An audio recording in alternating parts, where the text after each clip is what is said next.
Assalamualaikum warahmatullahi wabarakatuh.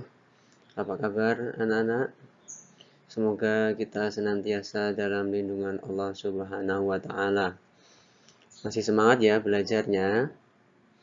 Ya, kita akan masih dalam pelajaran SKI ya. Kita akan belajar bab ke-6 ya, bab ke-6. Kali ini kita akan belajar tentang masa dewasa Nabi Muhammad Shallallahu Alaihi Wasallam. Bagaimana? Sudah siap bukunya? Ya, kita buka halaman 65. Anak-anak bisa menyimak di halaman 65. Ya, sudah siap? Sudah dibuka halaman 65? Ya, kita awali bersama-sama dengan membaca basmalah. Bismillahirrahmanirrahim. Guru lanjutkan ya.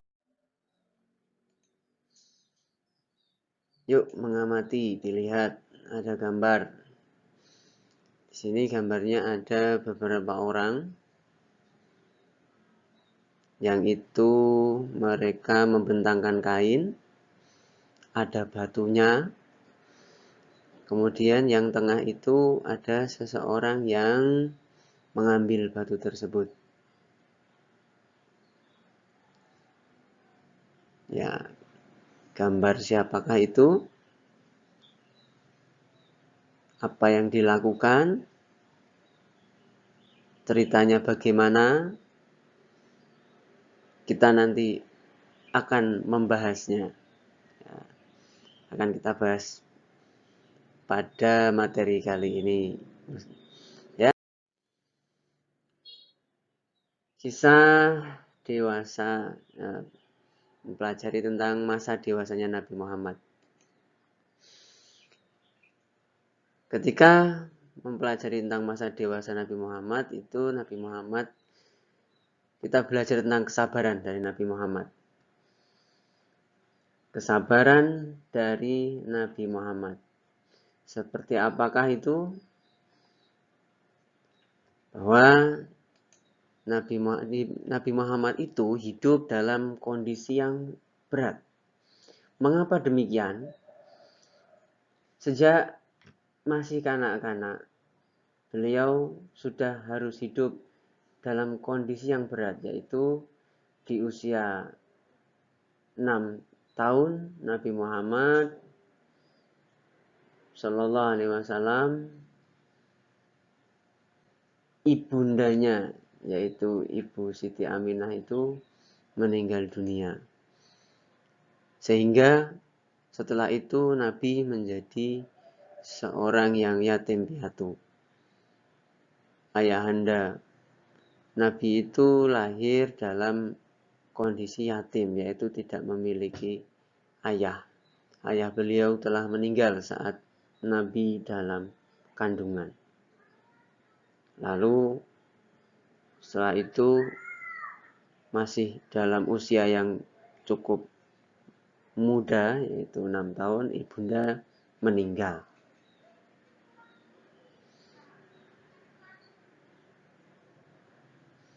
Menginjak remaja, Nabi pun harus kehilangan dua sosok orang tua yang beliau sayangi, yaitu meninggalnya kakek beliau Abdul Muthalib dan paman beliau Abu Thalib.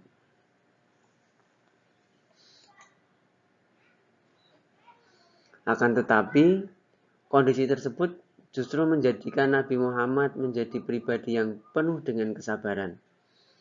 Nabi Muhammad pernah diajak berniaga ke negeri Syam, padahal jaraknya sangat jauh dan resikonya cukup berbahaya. Karena selain cuaca yang ekstrim, ada juga gangguan gerombolan perampok yang dapat mengancam keselamatan harta benda. bahkan nyawa.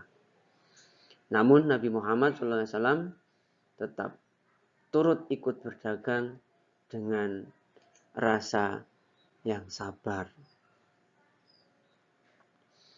Nah, kesabaran yang dimiliki Rasulullah SAW itulah yang membuat beliau menjadi pribadi yang dewasa, mampu bertahan dengan berbagai cobaan. Karena beliau yakin Allah Subhanahu wa Ta'ala bersama dengan orang-orang yang sabar. Gitu ya. Jadi begitu beratnya kehidupan Nabi Muhammad.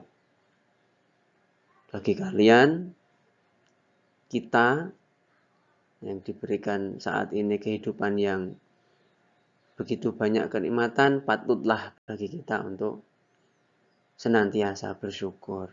Alhamdulillahirabbil alamin. Ya. Selanjutnya,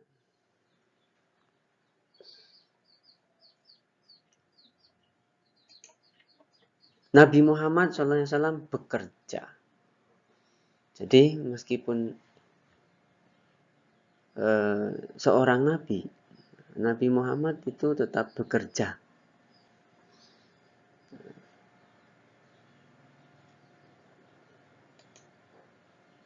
Nah, seperti apa cara bekerjanya Nabi Muhammad? Yaitu Nabi Muhammad adalah orang yang tekun dalam bekerja.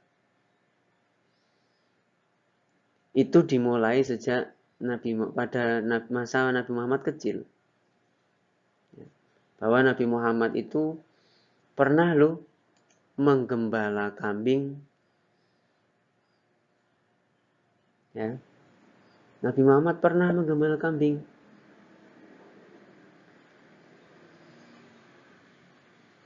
Kemudian beliau juga pernah berdagang. Di dalam setiap pekerjaannya beliau selalu melakukannya dengan sungguh-sungguh dan penuh tanggung jawab. Nah, itulah yang disebut dengan tekun.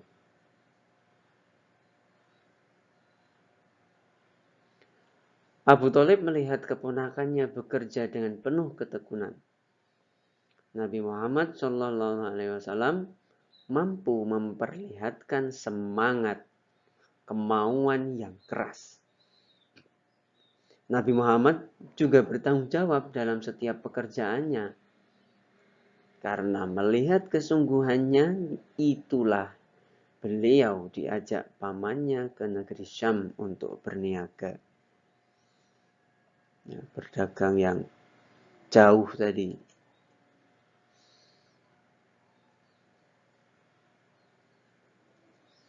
Kemudian Nabi Muhammad itu jujur dalam berdagang. Ya. Nabi Muhammad jujur dalam berdagang. Saat Nabi Muhammad menjelang 25 tahun, beliau mendapat kepercayaan untuk membawa barang dagangan Ibunda Khadijah ke negeri Syam. Selama berdagang untuk Khadijah, Nabi Muhammad memperoleh keuntungan yang banyak. Hal ini didapatkan karena selama berdagang, ia sangat jujur, ramah, sungguh-sungguh, dan tekun. Juga murah senyum kepada pembeli. Nabi Muhammad tidak pernah berbohong dalam berdagang. Jika ia melihat ada barang dagangan yang rusak, maka ia tunjukkan kerusakannya.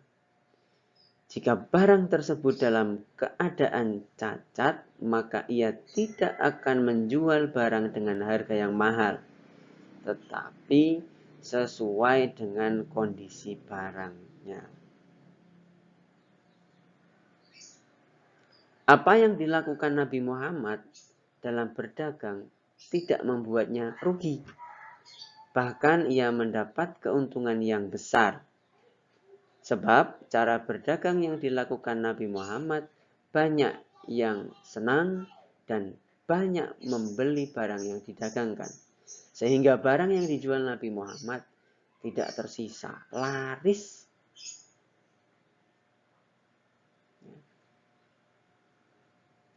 Mereka merasa senang karena menjumpai pedagang yang benar-benar jujur. Mereka senang mendapat barang yang baik dan tidak tertipu. Begitu. Sehingga waktu itu Ibu Khadijah sebagai atasan pemilik barang itu sangat senang.